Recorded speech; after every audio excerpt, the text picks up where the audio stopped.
PSC ഡയറിയിലേക്ക് സ്വാഗതം. ഇന്ന് നമ്മൾ പഠിക്കാൻ പോകുന്നത് അന്താരാഷ്ട്ര സംഘടനകളും അവയുടെ നിലവിലെ മേധാവിമാരെയും കുറിച്ചാണ്. നമുക്ക് ക്ലാസ്സിലേക്ക് കടക്കാം. അതിനു മുമ്പായി നിങ്ങൾ ആദ്യമായിട്ടാണ് ഈ ചാനൽ കാണുന്നതെങ്കിൽ ചാനൽ സബ്സ്ക്രൈബ് ചെയ്യുക. നിങ്ങൾക്ക് ഈ ക്ലാസ് പ്രയോജനപ്പെടുന്നുണ്ടെങ്കിൽ നിങ്ങൾ തീർച്ചയായിട്ടും ലൈക്ക് ചെയ്ത് കമൻറ്റ് ചെയ്യുക. അപ്പോൾ ആദ്യം തന്നെ നമുക്ക് നോക്കാം. ആദ്യം തന്നെ UN സെക്രട്ടറി ജനറലാണ്, യുണൈറ്റഡ് നേഷൻസ് ഓർഗനൈസേഷൻ UN അല്ലെ, UN-ൻ്റെ സെക്രട്ടറി ജനറൽ അന്റോണിയോ ഗുട്ടറസ് ആണ്. അന്റോണിയോ ഗുട്ടറസ് ഇത് കുറേ നാളായിട്ട് അദ്ദേഹം തന്നെയാണ് അല്ലേ, നമുക്കറിയാവുന്നതാണ്. UN-ൻ്റെ സെക്രട്ടറി ജനറൽ അന്റോണിയോ ഗുട്ടറസ് ആണ്. അടുത്തത് WHO ആണ്, വേൾഡ് ഹെൽത്ത് ഓർഗനൈസേഷൻ അല്ലേ. WHO-യുടെ നിലവിലെ പ്രസിഡന്റ്, നിലവിലെ ഡയറക്ടർ ജനറൽ എന്ന് പറയുന്നത് ടെഡ്രോസ് അദാനോം ഗബ്രിയേസസ് ആണ്. എന്താണ് പേര്? Tedros Adhanom Ghebreyesus. അപ്പോൾ WHO-യുടെ ഡയറക്ടർ ജനറൽ ആരാണ്? ടെഡ്രോസ് അദാനോം ഗബ്രിയേസസ് ആണ്. ഞാൻ ഈ മഞ്ഞയിൽ കൊടുത്തിരിക്കുന്നത്, ഹൈലൈറ്റ് ചെയ്ത് കൊടുത്തിരിക്കുന്നത് ചോദിക്കാൻ സാധ്യതയുള്ളതാണ്. WTO അല്ലെ, വേൾഡ് ട്രേഡ് ഓർഗനൈസേഷൻ. WTOയുടെ ഡയറക്ടർ ജനറൽ എൻഗോസി ഒഗോഞ്ചോ ഇവേലയാണ്. Ngozi Okonjo Iweala. ഈ പേരൊക്കെ നമുക്ക് പഠിക്കാൻ പ്രയാസമായിരിക്കും, പക്ഷേ നിങ്ങൾ 2-3 തവണ 2x സ്പീഡിലിട്ടെങ്കിലും കേൾക്കാൻ ശ്രമിക്കുക. അപ്പം നിങ്ങൾക്കത് മനസ്സിൽ പതിയും. അപ്പോൾ നോക്കുക, UN-ൻ്റെ സെക്രട്ടറി ജനറൽ നമുക്കറിയാം അന്റോണിയോ ഗുട്ടറസ് ആണ്. WHO അല്ലെ, വേൾഡ് ഹെൽത്ത് ഓർഗനൈസേഷൻ്റെ director general Tedros Adhanom Ghebreyesus ആണ്. അതേപോലെ WTO വേൾഡ് ട്രേഡ് ഓർഗനൈസേഷൻ്റെ ഡയറക്ടർ ജനറൽ എൻഗോസി ഒഗോഞ്ചോ ഇവേലയാണ്. UN വുമൺ എക്സിക്യൂട്ടീവ് ഡയറക്ടർ എന്ന് പറയുന്നത് ഇപ്പോൾ നിലവിൽ സിമാസമി ബഹോസ് ആണ്. സിമാസമി ബഹോസ്. അപ്പോൾ UN വുമൺ എക്സിക്യൂട്ടീവ് ഡയറക്ടർ ആരാണ്? UN വുമണിൻ്റെ എക്സിക്യൂട്ടീവ് ഡയറക്ടർ സിമാസമി ബഹോസ് ആണ്. ILO ഇൻ്റർനാഷണൽ ലേബർ ഓർഗനൈസേഷൻ ആണ്. ILOയുടെ ഡയറക്ടർ ജനറൽ ഗിൽബർട്ട് F. ഹുങ്ബോ ആണ്. Gilbert F. ഹുങ്ബോ അല്ലേ. ആദ്യമായിട്ട് കേൾക്കുന്നവർക്കൊരു പാടായിരിക്കും, എങ്കിലും അത് റിപ്പീറ്റ് ചെയ്ത് കേൾക്കുക. ഇതൊക്കെ കാണാതെ പഠിച്ചു വെക്കുക എന്ന് പറഞ്ഞാൽ വലിയ പാടാണ്. പിന്നെ നമ്മളൊരു പരീക്ഷയ്ക്കാണ് പോകുന്നത്, ഇത് കാണാതെ അങ്ങനെ ഭയങ്കരമായിട്ട് പഠിച്ചു വെക്കേണ്ട കാര്യമില്ല. ഒരു പരീക്ഷയ്ക്ക് ഉപയോഗപ്പെടുന്ന രീതിയിൽ പഠിച്ചാൽ മതിയാവും. അതുകൊണ്ട് ജസ്റ്റ് പരീക്ഷയ്ക്ക് ഓർത്തിരിക്കേണ്ട രീതിയിൽ റിപ്പീറ്റ് ചെയ്ത് കേൾക്കുക. അപ്പോൾ അന്റോണിയോ ഗുട്ടറസ്, നിങ്ങൾ കണ്ണടച്ചിരുന്ന് ആലോചിക്കുക. ഞാൻ പറഞ്ഞതാണ് അന്റോണിയോ ഗുട്ടറസ്. എന്താണ് അന്റോണിയോ ഗുട്ടറസിൻ്റെ പ്രത്യേകത? അദ്ദേഹം UN-ൻ്റെ സെക്രട്ടറി ജനറലാണ് അല്ലേ. അടുത്തൊരാളുടെ പേരാണ് എൻഗോസി ഒഗോഞ്ചോ ഇവേല അല്ലേ. ഇത് ഞാൻ പറഞ്ഞു, ഇതെവിടെയാണ് നിങ്ങൾ ഈ പേര് കേട്ടിട്ടുള്ളത്? Ngozi Okonjo Iweala. അത് WTO വേൾഡ് ട്രേഡ് ഓർഗനൈസേഷൻ്റെ ഡയറക്ടർ ജനറലാണ്. ടെഡ്രോസ് അദാനോം ഗബ്രിയേസസ് അല്ലേ, അതാരാണ്? അത് WHO-യുടെ ഡയറക്ടർ ജനറലാണ്. സിമാസമി ബഹോസ്, അത് ഓർക്കാല്ലേ, എവിടെയാണ്? UN വുമൺ, അതിൻ്റെ എക്സിക്യൂട്ടീവ് ഡയറക്ടറാണ് സിമാസമി ബഹോസ് എന്ന് പറയുന്നത്. Gilbert H. ഹുങ്ബോ, അത് ILOയുടെ ഇൻ്റർനാഷണൽ ലേബർ ഓർഗനൈസേഷൻ്റെ ഡയറക്ടർ ജനറലാണ് ഗിൽബർട്ട് ഹുങ്ബോ എന്ന് പറയുന്നത് അല്ലേ. ഇനി അടുത്ത നോക്കാം നമുക്ക്. അടുത്തത് FAO Food and Agriculture Organization director general അല്ലേ. അതാരാണ്? അത് ഡോക്ടർ ക്യു ഡോങ്ക്യു ആണ്. Doctor Qu Dongyu. അപ്പോൾ ഫുഡ് ആൻഡ് അഗ്രികൾച്ചർ ഓർഗനൈസേഷൻ്റെ ഡയറക്ടർ ജനറൽ ആരാണ്? Doctor Qu ഡോങ്ക്യു.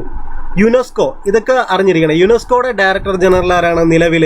അത് ഓഡ്രി അസോലെയാണ്. Audrey Azoulay. ആ യുനെസ്കോയുടെ ഡയറക്ടർ ജനറൽ ആരാണ്? ഓഡ്രി അസോലെയാണ്. യൂണിസെഫിൻ്റെ എക്സിക്യൂട്ടീവ് ഡയറക്ടർ ജനറലോ? അത് കാതറിൻ റസലാണ്. യൂണിസെഫിൻ്റെ കാതറിൻ റസലാണ് യൂണിസെഫിൻ്റെ എക്സിക്യൂട്ടീവ് ഡയറക്ടർ ജനറൽ അല്ലേ. ഇതൊക്കെ അറിഞ്ഞിരിക്കേണ്ടതാണ്. യുനെസ്കോ, യുണിസെഫ് ഒക്കെ ചോദിച്ചേക്കാം അല്ലേ. യുണിസെഫിലെ ആ സി ഓർക്കുക. യുണിസെഫ് അല്ലേ, കാതറിൻ സി. യുണിസെഫ് കാതറിൻ അല്ലെ. യുണിസെഫിൻ്റെ എക്സിക്യൂട്ടീവ് ഡയറക്ടർ ജനറലാണ് കാതറിൻ റസൽ. അതേപോലെ യുനെസ്കോ അല്ലെ, പൈതൃക പട്ടികയൊക്കെ തയ്യാറാക്കുന്ന യുനെസ്കോ അല്ലേ. യുനെസ്കോയുടെ ഡയറക്ടർ ജനറൽ ആരാണ്? അത് ഓഡ്രി അസോലെ അല്ലേ. ഇനി UNHCR അല്ലെ, United Nations high commission for refugees, അതിൻ്റെ ഡയറക്ടർ ആരാണ്? അത് കമ്മീഷൻ്റെ ഡയറക്ടർ അത് ഫിലിപ്പോ ഗ്രാൻഡിയാണ് അല്ലേ. UN high commission, United Nations high commission for refugees അല്ലേ, അതിൻ്റെ കമ്മീഷൻ എന്ന് പറയാം അല്ലേ, അത് ഫിലിപ്പോ ഗ്രാൻഡി. അടുത്തത് UNEPയുടെ എക്സിക്യൂട്ടീവ് ഡയറക്ടർ ആരാണ്? അത് ഇംഗർ ആൻഡേഴ്സൺ ആണ്. UNEPയുടെ executive director. IAEA International Atomic Energy Agency director general Rafael Mariano Grossi അല്ലേ. നിങ്ങൾക്കിത് ഭയങ്കര പാടായിട്ട് തോന്നും പഠിച്ചു വരുമ്പോൾ അല്ലേ. എന്തായാലും ഇതിൻ്റെ PDF ഞാൻ നമ്മുടെ ടെലഗ്രാം ചാനലിൽ ഇട്ടേക്കാം. ഇതിന് തൊട്ട് മുമ്പ് നമ്മുടെ കേരളത്തിലെയും ഇന്ത്യയിലെയും അടുത്തിടെ നടന്ന അപ്പോയിൻമെൻറ്റുകളെ സംബന്ധിച്ച ക്ലാസ് ഞാൻ അപ്ലോഡ് ചെയ്തിരുന്നു. അതിൻ്റെയും PDF ഓൾറെഡി ഞാൻ ടെലഗ്രാം ചാനലിൽ ഇട്ടിട്ടുണ്ട്. ടെലഗ്രാം ചാനലിൻ്റെ ലിങ്ക് ഡിസ്ക്രിപ്ഷൻ ബോക്സിലുണ്ട്. ഇതിൻ്റെയും ഞാനിപ്പോൾ ഇത് അപ്ലോഡ് ചെയ്ത് കഴിഞ്ഞുകൊണ്ട് തന്നെ അതിട്ടേക്കാം, നിങ്ങൾക്ക് അത് ഡൗൺലോഡ് ചെയ്തെടുത്ത് പഠിക്കാം. അപ്പോൾ നോക്കുക, നമുക്ക് ഇത്രയും ഒന്ന് റിവൈസ് ചെയ്തിട്ട് ഒന്ന് പോകാം. ഡോക്ടർ ക്യു ഡോങ്ക്യു, ആ പേര് നിങ്ങൾ എവിടെയാണ് കേട്ടിട്ടുള്ളത്? അത് ഫുഡ് ആൻഡ് അഗ്രികൾച്ചർ ഓർഗനൈസേഷൻ്റെ ഡയറക്ടർ ജനറലാണ് ക്യു ഡോങ്ക്യു അല്ലേ. അടുത്തത് യുനെസ്കോ. ഇനി ആലോചിക്കുക, യുനെസ്കോയുടെ ഡയറക്ടർ ജനറൽ ആരാണ്? അല്ലെങ്കിൽ ഓഡ്രി അസോലെ എന്തിൻ്റെ ഡയറക്ടർ ജനറലാണ്? യുനെസ്കോയുടേതാണ്. അങ്ങനെയാണെങ്കിൽ കാതറിൻ റസൽ ഏതിൻ്റെ ഡയറക്ടർ ജനറലാണ്? യൂണിസെഫിൻ്റെ എക്സിക്യൂട്ടീവ് ഡയറക്ടർ ജനറലാണ് കാതറിൻ റസൽ. ഫിലിപ്പോ ഗ്രാൻഡി അല്ലേ, ഇത് നമ്മൾ കേട്ടിട്ടുണ്ട് ഈ പേര്. ഫിലിപ്പോ ഗ്രാൻഡി എവിടെയാണ് കേട്ടിട്ടുള്ളത്? ഇദ്ദേഹം United Nations high commission for refugees അല്ലെ, അതിൻ്റെ കമ്മീഷണറാണ് അല്ലെങ്കിൽ ഡയറക്ടർ ജനറലാണ് ഫിലിപ്പോ ഗ്രാൻഡി എന്ന് പറയുന്നത്. ഇംഗർ ആൻഡേഴ്സൺ ആ പേര് നിങ്ങൾ എവിടെയാണ് കണക്ട് ചെയ്ത് വെച്ചിരിക്കുന്നത്? അത് യുണൈറ്റഡ് നേഷൻസ് എൻവയോൺമെന്റ് പ്രോഗ്രാമിൻ്റെ എക്സിക്യൂട്ടീവ് ഡയറക്ടറാണ്. UNEP-യുടെ എക്സിക്യൂട്ടീവ് ഡയറക്ടറാണ് ഇംഗർ ആൻഡേഴ്സൺ എന്ന് പറയുന്നത്. റാഫേൽ മരിയാനോ ഗ്രോസി ഈ പേര് എവിടെയാണ് കേട്ടിട്ടുള്ളത്? IAEA-യുടെ ഡയറക്ടർ ജനറൽ അല്ലെ, ഇന്റർനാഷണൽ അറ്റോമിക് എനർജി ഏജൻസിയുടെ ഡയറക്ടർ ജനറലാണ് റാഫേൽ മരിയാനോ ഗ്രോസി എന്ന് പറയുന്നത് അല്ലെ. അടുത്തൊരു പേര് നോക്കുക, വേൾഡ് ബാങ്ക് പ്രസിഡന്റ്. വളരെയധികം സാധ്യതയുള്ള ഒരു ചോദ്യമാണ്. വേൾഡ് ബാങ്കിന്റെ പ്രസിഡന്റ് ആരാണ്? അത് ഇന്ത്യക്കാരനായിട്ടുള്ള അജയ് ബംഗയാണ്. ഇദ്ദേഹം 14ാമത്തെ പ്രസിഡന്റാണ് വേൾഡ് ബാങ്കിന്റെ അല്ലെ. വേൾഡ് ബാങ്കിന്റെ 14ാമത്തെ പ്രസിഡന്റാണ് ഇദ്ദേഹം അല്ലെ. ഇന്ത്യൻ വംശജനാണ് അജയ് ബംഗ, ഇന്ത്യക്കാരനാണ് അജയ് ബംഗ അല്ലെ. അപ്പൊ ഇത്രയും നിങ്ങൾ ഒന്നുകൂടെ ഒന്ന് റിപ്പീറ്റ് ചെയ്ത് നോക്കുക. ഇനി അടുത്ത് പഠിക്കാനുണ്ട്, ഇത് പുതിയ പേരായതുകൊണ്ടാണ് ഒന്നുകൂടെ റിപ്പീറ്റ് ചെയ്ത് കേൾക്കാൻ പറഞ്ഞത്. അടുത്ത നോക്കാം നമുക്ക്. അടുത്തത് IMF ആണ്, ഇന്റർനാഷണൽ മോണിറ്ററി ഫണ്ട് അല്ലെ. അതിന്റെ മാനേജിംഗ് ഡയറക്ടർ എന്ന് പറയുന്നത് ക്രിസ്റ്റലീന ജോർജീവയാണ്. ഇന്റർനാഷണൽ മോണിറ്ററി ഫണ്ടിന്റെ മാനേജിംഗ് ഡയറക്ടർ എന്ന് പറയുന്നത് ക്രിസ്റ്റലീന ജോർജീവയാണ് അല്ലേ. അടുത്തത് ന്യൂ ഡെവലപ്മെന്റ് ബാങ്ക് പ്രസിഡന്റ്. ഇത് ചോദിക്കാൻ സാധ്യതയുണ്ട്. ന്യൂ ഡെവലപ്മെന്റ് ബാങ്ക് പ്രസിഡന്റ് ആരാണ്? അത് ദിൽമ റൂസഫ്. ഞാനിവിടെ ഈ ക്ലാസ് നിങ്ങൾ കണ്ടുകൊണ്ടിരിക്കുമ്പോൾ തന്നെ ഏതെങ്കിലും വിവരങ്ങൾ അപ്ഡേറ്റ് ചെയ്യപ്പെട്ടിട്ടുണ്ടെങ്കിൽ അത് നിങ്ങൾ കമന്റ് ചെയ്ത് അറിയിക്കുക. ന്യൂ ഡെവലപ്മെന്റ് ബാങ്കിന്റെ പ്രസിഡന്റ് ദിൽമ റൂസഫ് അല്ലെ. ന്യൂ ഡെവലപ്മെന്റ് ബാങ്കിന്റെ പ്രസിഡന്റ് ആരാണ്? Dilma Rousseff. IMF-ന്റെ MD ആരാണ്? ക്രിസ്റ്റലീന ജോർജീവ അല്ലെ. നമ്മുടെ വേൾഡ് ബാങ്കിന്റെ പഠിച്ചത് അജയ് ബംഗ അല്ലെ. ഇതൊക്കെ ചോദിക്കാൻ സാധ്യതയുള്ളതാണ്. അടുത്തത് നാറ്റോയുടെ സെക്രട്ടറി ജനറൽ ആരെന്നാണ്? നാറ്റോയും ചോദിക്കാൻ സാധ്യതയുള്ളതാണ്, അതുകൊണ്ടാണ് ഹൈലൈറ്റ് ചെയ്തിട്ടുള്ളത്. അത് മാർക്ക് റൂട്ടാണ്. നാറ്റോയുടെ സെക്രട്ടറി ജനറൽ നിലവിൽ മാർക്ക് റൂട്ടാണ് നാറ്റോയുടെ സെക്രട്ടറി ജനറൽ. കോമൺവെൽത്തിന്റെ സെക്രട്ടറി ജനറൽ പട്രീഷ്യ സ്കോട്ട്ലൻഡ് ആണ് അല്ലെ. കോമൺവെൽത്തിന്റെ സെക്രട്ടറി ജനറൽ. അടുത്തത് ഡോക്ടർ കാവോ കിം ഹൂൺ അല്ലെ. അദ്ദേഹം ആസിയാന്റെ സെക്രട്ടറി ജനറലാണ്. ആസിയാന്റെ അല്ലെ, association of south east Asian nations എന്നാണ് ആസിയാന്റെ സെക്രട്ടറി ജനറലാണ് ഡോക്ടർ കാവോ കിം ഹൂൺ എന്ന് പറയുന്നത് അല്ലെ. അടുത്തത് ഈ MD എന്നിട്ടിരിക്കുന്നത് MD ഗോലാം സർവർ. എനിക്ക് തോന്നുന്നത് MD മുഹമ്മദ് എന്നായിരിക്കണം, എന്നാലും അങ്ങനെ തന്നെ വായിക്കുന്നു. MD ഗോലാം സർവർ അല്ലെ. അദ്ദേഹം എന്തിന്റെ secretary ജനറലാണ്?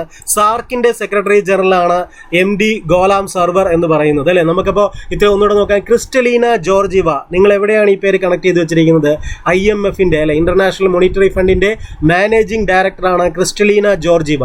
Dilma Rousseff new development ബാങ്കിന്റെ പ്രസിഡന്റ് ആണ്. മാർക്ക് റൂട്ട് എവിടെയാണ് നിങ്ങൾ കണക്ട് ചെയ്ത് വെച്ചിരിക്കുന്നത്? മാർക്ക് റൂട്ടിനെ നാറ്റോയുടെ സെക്രട്ടറി ജനറലാണ് Mark Rutte. Patricia Scotland Commonwealth secretary ജനറലാണ് Patricia Scotland. Doctor Kao Kim Hourn ഇതെവിടെയാണ് നിങ്ങൾ കണക്ട് ചെയ്തിട്ടുള്ളത്? ഡോക്ടർ കാവോ കിം ഹൂണിനെ ആസിയാന്റെ സെക്രട്ടറി ജനറൽ പദവിയായിട്ട് കണക്ട് ചെയ്തു അല്ലേ. ആസിയാന്റെ സെക്രട്ടറി ജനറലാണ് ഡോക്ടർ കാവോ കിം ഹൂൺ എന്ന് പറയുന്നത്. ഇനി MD ഗോലാം സർവർ എന്ന് പറയുന്നത് സാർക്കിന്റെ ജനറൽ സെക്രട്ടറിയാണ്. അടുത്ത പോയിന്റ് നമുക്ക് നോക്കാം. ആംനസ്റ്റി ഇന്റർനാഷണലിന്റെ സെക്രട്ടറി ജനറൽ ആരാണ്? അത് ആഗ്നസ് കല്ലാമാർഡ്. ആംനസ്റ്റി ഇന്റർനാഷണലിന്റെ സെക്രട്ടറി ജനറൽ ആഗ്നസ് കല്ലാമാർഡാണ്. ഞാനിവിടെ പറയുന്ന വിവരങ്ങളിൽ എന്തെങ്കിലും ഡൗട്ട്സ് നിങ്ങൾക്ക് തോന്നിയാൽ ഇതേപോലുള്ള സംഘടനകൾ, അത് ഇന്ത്യയിലാണെങ്കിലും നമ്മുടെ ഇന്റർനാഷണൽ ഓർഗനൈസേഷൻ ആണെങ്കിലും എന്താണെങ്കിലും അതിൻ്റെ മേധാവികളെ ശരിക്കും അതിൻ്റെ വെബ്സൈറ്റ് സന്ദർശിച്ച് അവിടെ നിന്നും വേണം നമ്മൾ കണ്ടെത്തി പഠിക്കാൻ വേണ്ടിയിട്ട്. അതുകൊണ്ട് നിങ്ങൾക്ക് എന്തെങ്കിലും ഡൗട്ട് ഉണ്ടെങ്കിൽ അത് എന്ത് ചെയ്യണം? നിങ്ങൾ നേരെ അതിൻ്റെ വെബ്സൈറ്റിൽ കയറി നോക്കുക. ആംനസ്റ്റി ഇന്റർനാഷണൽ അതൊക്കെ സെർച്ച് ചെയ്ത് നോക്കിയിട്ട്, അല്ലെങ്കിൽ UN അതൊക്കെ സെർച്ച് ചെയ്ത് നോക്കിയാൽ അതിനകത്ത് കാണും. അപ്പോൾ അങ്ങനെ നമ്മൾ ഉറപ്പുവരുത്തി നിങ്ങൾക്ക് എന്തെങ്കിലും ഡൗട്ട് തോന്നുകയാണെങ്കിൽ ഉറപ്പുവരുത്തി പഠിക്കുക. ആംനസ്റ്റി ഇന്റർനാഷണലിന്റെ സെക്രട്ടറി ജനറൽ ആഗ്നസ് കല്ലമാർഡ് ആണ് അല്ലെ.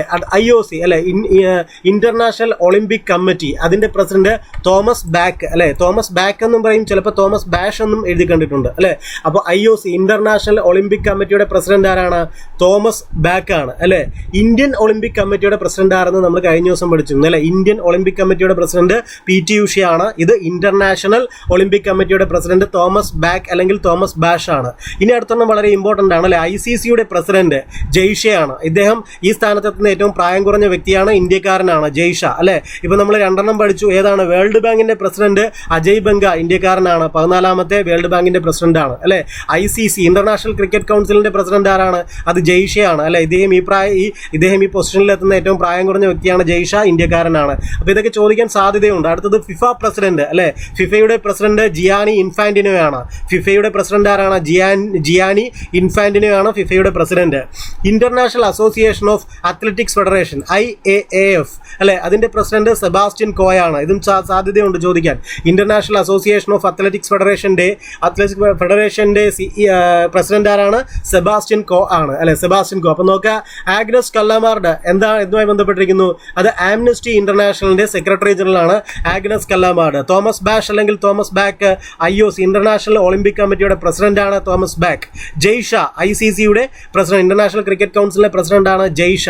ഫിഫയുടെ പ്രസിഡന്റ് ആരാണ്? ജിയാനി ഇൻഫാന്റിനോ ആണ്, ജിയാനി ഇൻഫാന്റിനോ. അടുത്തത് ഇന്റർനാഷണൽ അസോസിയേഷൻ ഓഫ് അത്ലറ്റിക്സ് ഫെഡറേഷന്റെ പ്രസിഡന്റ് ആണ് സെബാസ്റ്റ്യൻ കോയ് എന്ന് പറയുന്നത്. അപ്പോൾ നമ്മുടെ ചാനലിൽ സെക്രട്ടേറിയറ്റ് അസിസ്റ്റന്റിനുള്ള അതേപോലെ LGSനുള്ള ഒക്കെ നമ്മുടെ കോച്ചിങ്ങൾ അതിന് വേണ്ടിയിട്ടുള്ള വീഡിയോസൊക്കെ ഞാൻ അപ്ലോഡ് ചെയ്ത് തുടങ്ങിയാണ്. അപ്പോൾ നിങ്ങൾ ചാനലിൽ സ്റ്റിക്ക് ഓൺ ചെയ്യുക, സബ്സ്ക്രൈബ് ചെയ്യുക. അപ്പോൾ എല്ലാവർക്കും വിജയാശംസകൾ. All the best. Thank U.